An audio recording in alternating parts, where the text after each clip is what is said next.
Hello दोस्तों, स्वागत है AI ऑडियो बुक समरी के इस YouTube चैनल में। जरूरी नहीं कि असली दौलत पैसों से ही मिलती है। कभी कभी सबसे बड़ी दौलत होती है अंदर की शांति। क्या आपने कभी सोचा है कि अगर आपके पास सब कुछ हो लेकिन मन बेचैन हो तो क्या आप खुद को अमीर कह सकते हैं?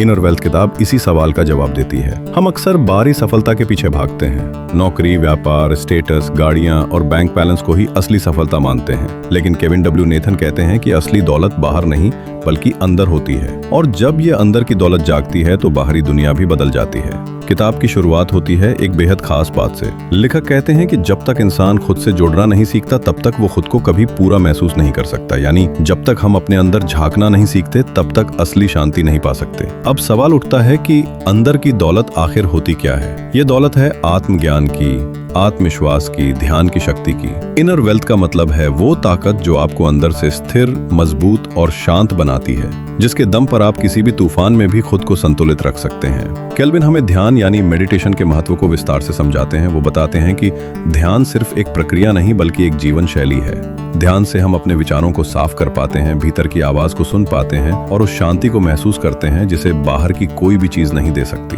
उन्होंने अपने जीवन के उदाहरणों से ये समझाया है कि कैसे उन्होंने कठिन समय में ध्यान के जरिए अपने भीतर की ताकत को महसूस किया। जब सब कुछ खत्म होता नजर आया तब भी उन्होंने हार नहीं मानी, क्योंकि अंदर का विश्वास जिंदा था। इनर वेल्थ को पाने का पहला कदम है खुद को जानना। लेखक कहते हैं कि जब आप अपने डर, इच्छाओं और सीमाओं को पहचान लेते हैं तभी आप बदलाव की शुरुआत कर सकते हैं। अपने आप से ईमानदारी से बात करना सबसे पहली सीढ़ी है। दूसरा कदम है नकारात्मक विचारों को छोड़ना। कई बार हम खुद को ही नीचा दिखाते हैं। हम सोचते हैं कि हम कुछ नहीं कर सकते, लेकिन लेखक बताते हैं कि ये सोच ही हमारी सबसे बड़ी दुश्मन होती है। अगर आप खुद पर विश्वास नहीं करेंगे तो दुनिया भी नहीं करेगी। इनर वेल्थ को पाने के लिए तीसरा महत्वपूर्ण कदम है खुद के लिए समय निकालना।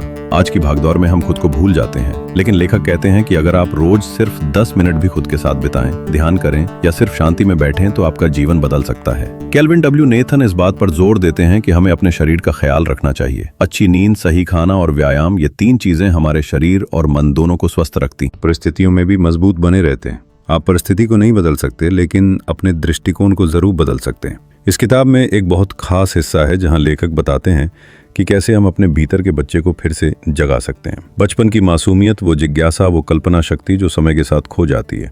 लेखक कहते हैं कि इनर वेल्थ का मतलब है फिर से उस बचपन की ऊर्जा को जीना, खुलकर हंसना, नाचना, गाना और बिना डर के जीवन को अपनाना। इनर वेल्थ को जागृत करने के लिए लेखक एक खास अभ्यास बताते हैं। हर दिन सुबह उठते ही खुद से 3 सवाल पूछो।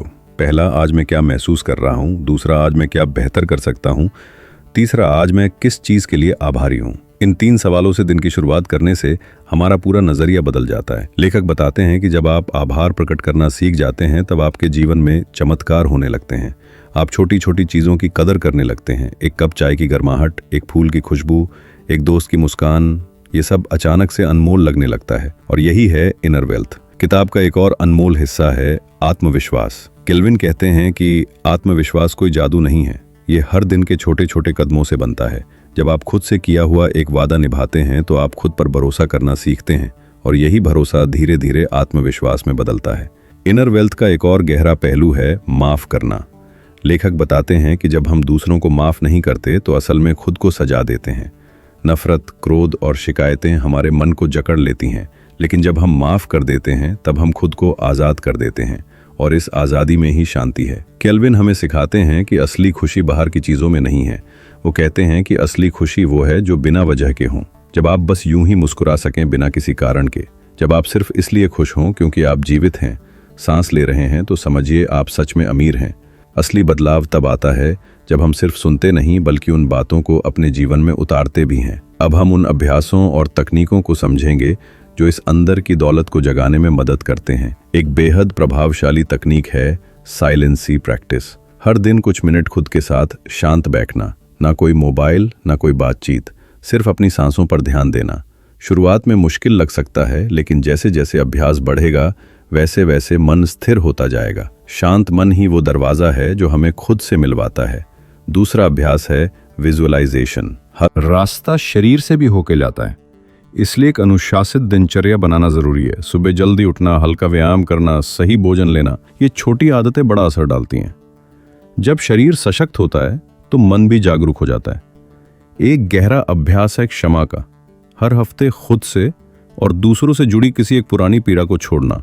जो बात सालों से दिल में चुभ रही हो उसे पहचान के माफ करना। ये करने से हमारे अंदर की कड़वाहट खत्म होती है और जगह बनती है सुकून की। एक और तरीका है सेवा का। बिना किसी स्वार्थ के किसी की मदद करना। कभी किसी भूखे को खाना देना, कभी किसी दोस्त को दिल से सुनना। इन छोटे छोटे कार्यों से जो संतोष मिलता है वो किसी भी बड़ी सफलता से कहीं ज्यादा कीमती होता है। अब बात करते हैं संतुलन की। जीवन में अगर मानसिक, भावनात्मक, शारीरिक और आध्यात्मिक पक्षों का संतुलन नहीं है तो हम अधूरे रह जाते हैं। हर दिन थोड़ा समय इन चारों पक्षों को देना जरूरी है। एक अच्छा विचार पढ़ना, थोड़ा चलना, किसी से मन की बात कहना या फिर बस खुद को गले लगाना। इन छोटे क्षणों में ही छुपा है संपूर्णता का रहस्य। कई बार हमें खुद से पूछना चाहिए, मैं किसके लिए जी रहा हूं? क्या मैं हर दिन खुद को बेहतर बना रहा हूं? क्या मैं अपने फैसलों से खुश हूं? इन सवालों से भागने की बजाय उन्हें अपनाना ही आत्मविकास की शुरुआत है। अब आते हैं सबसे महत्वपूर्ण पहलू पर, और वो है स्वीकृति। स्वयं को पूरी तरह स्वीकार करना, अपनी अच्छाइयों को सराहना और कमियों को भी प्यार देना। जब हम खुद को पूरी तरह स्वीकार कर लेते हैं तो किसी और की मान्यता की जरूरत नहीं रहती। हम खुद ही अपने लिए सबसे बड़े मार्गदर्शक बन जाते हैं। इन सभी अभ्यासों का सार यह है कि बदलाव बाहर नहीं भीतर होता है, और जब भीतर बदलता है तब पूरी दुनिया बदलती है। हर दिन इन छोटी प्रैक्टिसेस को करने से धीरे धीरे भीतर का खजाना खुलने लगता है। इस यात्रा में जल्दीबाजी नहीं करनी। हर दिन एक कदम, हर दिन एक प्रैक्टिस और हर दिन खुद से एक वादा। ये यात्रा कठिन लग सकती है लेकिन इसका फल अमूल्य है। भीतर की दौलत जब एक बार जाग जाए तो फिर कोई चीज असंभव नहीं रहती। जब जीवन हमें ठोकरें देता है, जब परिस्थितियां हमारी इच्छाओं के खिलाफ होती हैं, तब असली परीक्षा होती है हमारी अंदर की दौलत की। ऐसे समय में बाहर की चीजें जैसे पैसा, रिश्ते या सामाजिक पहचान ज्यादा मदद नहीं कर पाते। मदद करता है तो सिर्फ हमारा अंदर का बल। मान लीजिए आपने बहुत मेहनत की लेकिन फिर भी कामयाबी नहीं मिली। ऐसे में बाहर रास्ता शरीर से भी होके जाता है। इसलिए एक अनुशासित दिनचर्या बनाना जरूरी है। सुबह जल्दी उठना, हल्का व्यायाम करना, सही भोजन लेना, ये छोटी आदतें बड़ा असर डालती हैं। जब शरीर सशक्त होता है तो मन भी जागरूक हो जाता है। एक गहरा अभ्यास है क्षमा का।